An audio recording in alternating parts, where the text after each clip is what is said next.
Hello दोस्तों, स्वागत है आपका आज की इस वीडियो में। दोस्तों आज हम बात करने वाले हैं, आज जो हमारा टॉपिक रहने वाला है, एक समान त्वरित गति के लिए गैलीलियो के समीकरण। ठीक है, आज हम बात करेंगे जो गैलीलियो के जो समीकरण हैं उन सभी के बारे में हम डिटेल से लिख लिख करके लर्न करेंगे। ठीक है, तो चलिए पहला हम बात कर लेते हैं समरूप वेग से चलती हुई वस्तु द्वारा। हालांकि आप जानते होंगे जो गति के जो समीकरण हैं गैलीलियो ने कितने दिए हैं, 3 समीकरण दिए हैं। ठीक है, तो पहला कौन सा है, v is equal to v बराबर u plus a t, v बराबर यू प्लस ए टी, और दूसरा हो जाएगा v एस बराबर u t plus half a t square, और थर्ड वाला हो जाएगा v square is equal to u square plus two. ठीक है, कौन कौन से हैं आपके यहाँ पे, v बराबर u plus a t, s बराबर u t plus half a t square, v square बराबर u square plus two a s. ठीक है, तो ये जो हमारे हैं इसके हैं गैलीलियो के समीकरण। ठीक है, चलिए हम बात करते हैं सबसे पहले। तो इसमें हम बात करते हैं जो पहला है हमारा v बराबर यू प्लस ए टी कैसे आया। तो एक समरूप वेग से चलती हुई वस्तु द्वारा t सेकंड में तय की गई दूरी, तो क्या होता है s सेकंड में तय की गई दूरी क्या है, t है। तो v क्या है, वस्तु का वेग है। तो हमें यहाँ पे ये बता है कि v क्या है, वस्तु का वेग है। v जो है हमारा वस्तु का वेग। ठीक है, और a क्या हो जाएगा हमारा त्वरण, और t क्या हो जाएगा समय। ठीक, तो v जो हो जाएगा कौन सा है, वस्तु का वेग।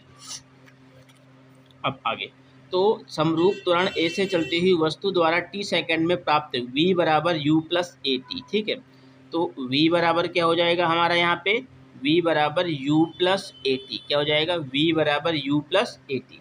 जो दूसरा समीकरण है s बराबर u t plus half a t square. इसी तरीके से जो तीसरा समीकरण है वो क्या है, वी स्क्वायर बराबर u square plus two a S. हालांकि एग्जाम्स में जो ये पूछे जाते हैं, बहुत ज़्यादा पूछे जा रहे हैं आजकल ये, कि जो गैलीलियोस के जो समीकरण हैं वो कितने समीकरण हैं और कौन कौन से हैं, या फिर ऑप्शन में दे देंगे कि ये बताओ कि क्या ये गैलीलियोस का समीकरण है। तो आपको क्या है, पहचानना है कि गैलीलियो का समीकरण है या नहीं। v बराबर u plus a t, s बराबर u t plus half a t square, v square is equal to u square plus two a s. चलिए हम बढ़ते हैं अब आगे।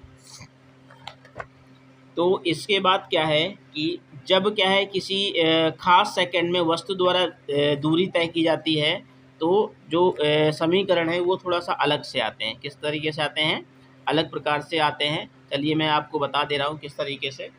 तो यहाँ पे तो जैसे, तो किसी खास सेकंड में वस्तु द्वारा तय की गई दूरी, किसी खास सेकंड में, किसी खास सेकंड में वस्तु द्वारा तय की गई दूरी क्या हो जाएगी। तो यदि वस्तु का प्रारंभिक वेग u और त्वरण a और प्रारंभ से n सेकंड में तय की गई दूरी, कितनी, n सेकंड में तय की गई दूरी, तो S N is equal to क्या हो जाएगा, S N is equal to u plus two N minus one upon, ठीक है, क्या हो जाएगा, अपॉन टू, और यहाँ पे हो जाएगा इंटू में a। ये कैसे आया, s बराबर u plus two N minus one upon two a. ठीक है, इसी तरीके से जो v हो जाएगा, v is equal to u plus v upon two. U v क्या है, औसत वेग है, और u क्या है, आरंभिक वेग। ठीक है, और जो v होगा हमारा वो क्या है, औसत वेग बराबर क्या होता है, प्रारंभिक अंतिम वेग, या प्रारंभिक वेग प्लस अंतिम वेग। ठीक है, प्रारंभिक वेग और अंतिम वेग क्या होता है, प्रारंभिक वेग और अंतिम वेग। चलिए हम आगे बात कर लेते हैं। तो यहाँ पे v average is equal to u plus v upon two. ठीक है, प्रारंभ। चलिए दोस्तों आगे हम बात कर लेते हैं। अगर क्या हो, ऊपर से नीचे की ओर गति हो रही है, यदि क्या है ऊपर से नीचे की ओर गति हो रही है, ऊपर से नीचे की ओर गति हो रही है, तो v बराबर u प्लस जी, ए की जगह रिप्लेस कर देंगे हम g को, h बराबर u t plus half g, h बराबर यू टी प्लस हाफ हट जाएगा, यहाँ पे जी टी स्क्वायर हो जाएगा। ठीक, क्या हो जाएगा यहाँ पे, GT²। और यदि V² is equal to U² plus 2GH, जहाँ जहाँ क्या है, ए है, ए की जगह हम क्या कर देंगे रिप्लेस, ए की जगह हम रिप्लेस कर देंगे G, और V की जगह क्या कर देंगे हम H। ठीक है, तो यहाँ पे हो जाएगा V बराबर U प्लस GT और H बराबर UT प्लस GT²। ठीक है, यहाँ पे V² is equal to U² plus 2GH। ठीक, तो कहने का मतलब क्या है, यदि जब ऊपर से नीचे की ओर गति होती है तो हम क्या है, ये वाले समीकरणों का यूज़ करते हैं। और इसके बाद एक और कंडीशन है, यदि क्या होगा, नीचे से ऊपर की ओर गति होगी, नीचे से ऊपर की ओर गति होगी, नीचे से ऊपर की ओर गति होने पे अलग से लिखते हैं ये। ठीक है, नीचे से नीचे की ओर, जब नीचे से ऊपर जाते हैं तो ये वाले फॉर्मूले यूज़ करते हैं हम। ठीक है, और जब क्या है, हम नीचे से ऊपर की ओर गति होती है तो हम ये वाले करते हैं। ठीक है, कौन कौन से, v बराबर, जब हम क्या करते हैं, नीचे से ऊपर की ओर गति होती है तो v बराबर u माइनस GT, और h बराबर UT माइनस हाफ GT²। ठीक, और V²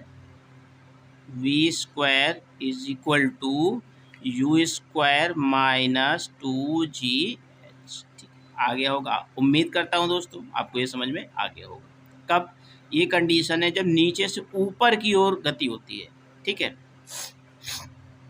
इसके बाद है दोस्तों गति संबंधी ग्राफ। ठीक है, गति संबंधी ग्राफ से क्या है, कुछ हम यही इन्हीं को प्रूव करेंगे कि किस तरीके से जो गति का पहला नियम है, गति का दूसरा नियम है, या फिर हम गति संबंधी कुछ ग्राफ है कि विस्थापन और समय के बीच जब ग्राफ खींचेंगे तो किस तरीके से क्या होगा। ठीक है, तो विस्थापन समय का ग्राफ क्या हो जाएगा, यदि कोई वस्तु एक समान वेग से एक सरल रेखा से गति करती है तो उसका विस्थापन समय ग्राफ एक सरल रेखा में होता है। किसमें होता है, सरल रेखा में होता है। जब क्या है, कोई भी वस्तु एक समान वेग से एक सरल रेखा में गति करती है तो उसका विस्थापन समय, विस्थापन और समय के बीच में जब ग्राफ प्लॉट करेंगे तो जब एक समान रेखा में गति करती है जिसकी प्रवणता या स्लोप बोलते हैं इसको, उस वस्तु की चाल बतलाती है। ठीक है, क्या बतलाती है, उसकी चाल। तो कहने का मतलब क्या है, कुल मिला के उसकी समय अक्ष के साथ यदि सरल रेखा का झुकाव अधिक होता है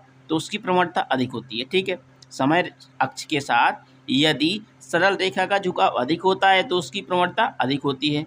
साथ ही साथ वस्तु की चाल भी अधिक होती है। क्या होगा, चाल भी अधिक होगी और उसकी प्रवणता भी अधिक होगी। ठीक है, उम्मीद करता हूँ दोस्तों आपको इतना समझ में आ गया होगा।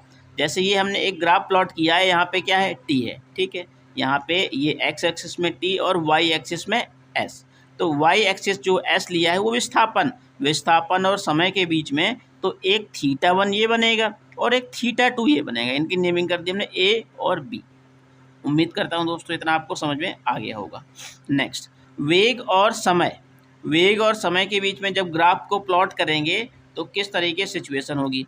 यदि वस्तु एक समान वेग से गति कर रही है तो उसका वेग नियत रहेगा, अतः वेग समय ग्राफ एक सरल रेखा होगा जो समय अक्ष के समांतर जैसी रेखा में प्रदर्शित होता है। कुल मिला के कहने का मतलब क्या है कि जब हम समय और वेग के बीच में ग्राफ को प्लॉट करते हैं, क्या करते हैं, समय और वेग के बीच में ग्राफ को प्लॉट करते हैं। किसके बीच में, वेग और समय के बीच में प्लॉट को, समय और वेग और समय के बीच में, ये क्या है आपका, वेग और समय के बीच में क्या करते हैं, ग्राफ को प्लॉट करते हैं तो कुछ इस तरीके से कंडीशन होती है। ठीक है, ये आपका एक्स एक्सिस और आपका ये क्या हो जाएगा, वाई एक्सिस।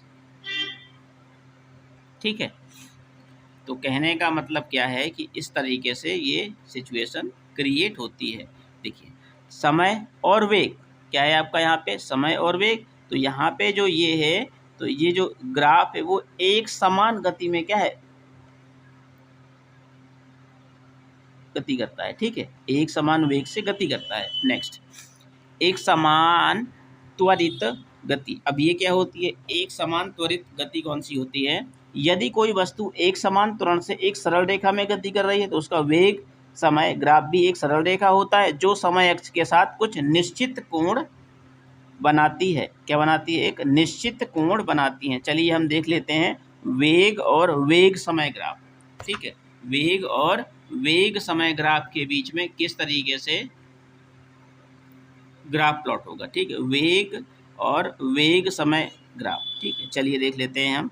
तो ये वाला है हमारा एक समान, क्या है अपना, एक समान त्वरित गति। क्या है अपना, एक समान त्वरित गति, एक समान त्वरित गति। ठीक है, तो इसमें क्या करेंगे हम, चलिए मैं आपको पूरा एक ग्राफ प्लॉट करके बता दे रहा हूँ।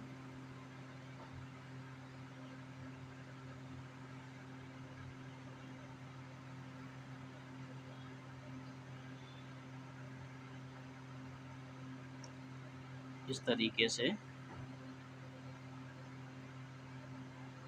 ठीक है, चलिए हम वेग और वेग समय ग्राफ। ठीक है, ये आपका क्या हो जाएगा, वेग हो जाएगा, वेग और वेग समय ग्राफ। ठीक है, ये आपका क्या है, वेग है, और ये क्या है, वेग समय।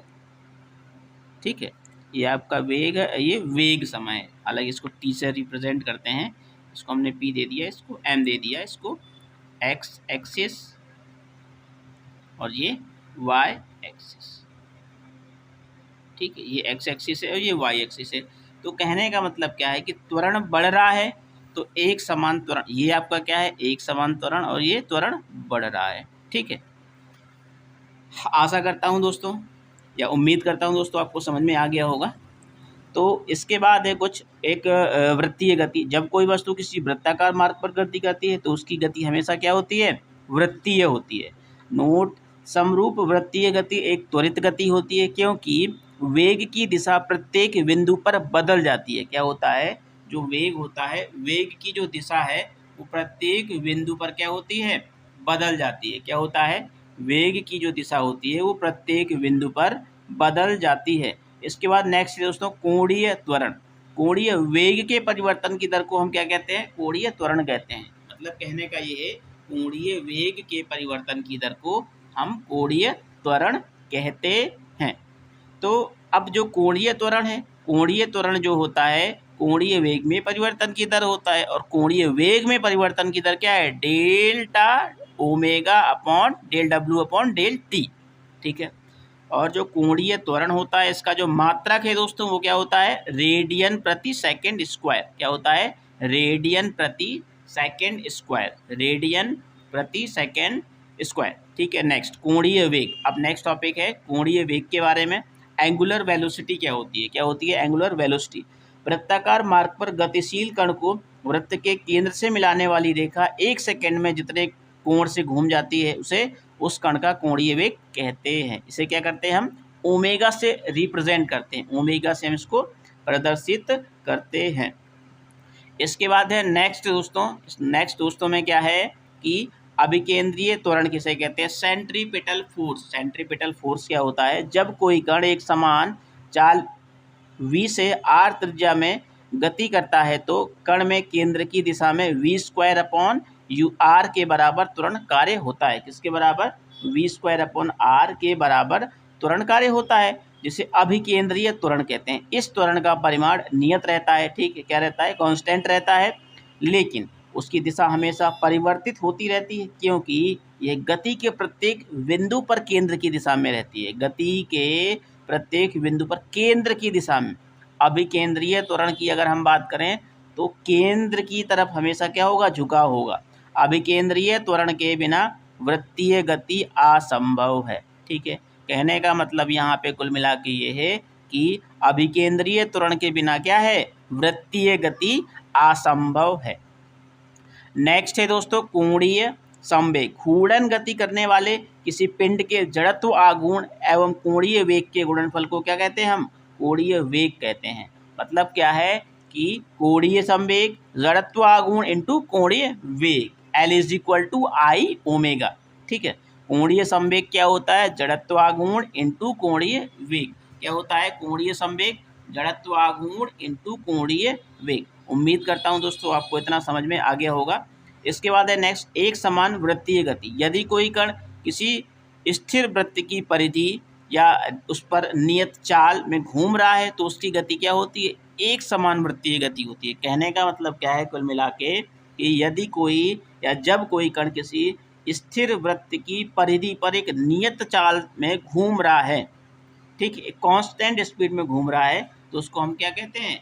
एक समान वृत्तीय गति कहते हैं। ठीक है, क्या कहते हैं दोस्तों? इसको एक समान वृत्तीय गति कहते हैं। ठीक है, अगर हम एक और पॉइंट बात करें तो एक समान जो वृत्तीय गति होती है, एक समान वृत्तीय गति में गति पथ के प्रत्येक बिंदु पर तात्क्षणिक वेग हमेशा पथ के अनुदिश अर्थात स्पर्श रेखीय होता है। क्या होता है? स्पर्श रेखीय होता है। वक्र पथ पर साइकिल सवार की गति, ये क्या होती है आपकी? जब कभी साइकिल सवार वक्र पथ पर साइकिल चलाता है तो वो अपना शरीर ऊर्ध्वाधर दिशा से दूर पथ के केंद्र की ओर झुका लेता है। ठीक है, केंद्र की ओर झुका लेता है। कहने का मतलब क्या है कुल मिला के? यहाँ पे जो फॉर्मूला यूज होगा tan theta is equal to V square upon R G. यहाँ पे जी क्या है? स्मॉल जी, गुरुत्वीय त्वरण, ग्रेविटेशनल। ठीक है, गुरुत्वीय त्वरण। मार्गों का ढलान, जो मार्गों का ढलान होता है वो tan theta is equal to V square upon R जिसे हम निकालेंगे। ठीक है, उसके बाद है नेक्स्ट ऊर्ध्वाधर वृत्तीय गति। ऊर्ध्वाधर वृत्तीय गति क्या होती है?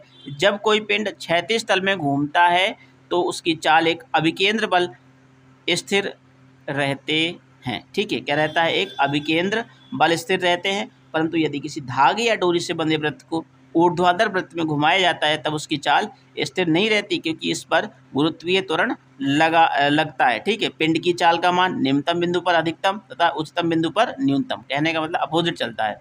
चाल का मान निम्न बिंदु पर अधिक और उच्च बिंदु पर न्यूनतम। उच्चतम बिंदु पर पिंड की न्यूनतम चाल की क्रांतिक चाल कहते हैं। VC is equal to root R जी।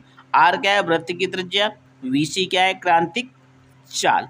उम्मीद करता हूं दोस्तों आपको आज मैंने जो ये टॉपिक समझाए हैं अच्छे से आपको समझ में आ गया होगा। तो दोस्तों मिलते हैं नेक्स्ट वीडियो में। Thanks for watching. जय हिंद।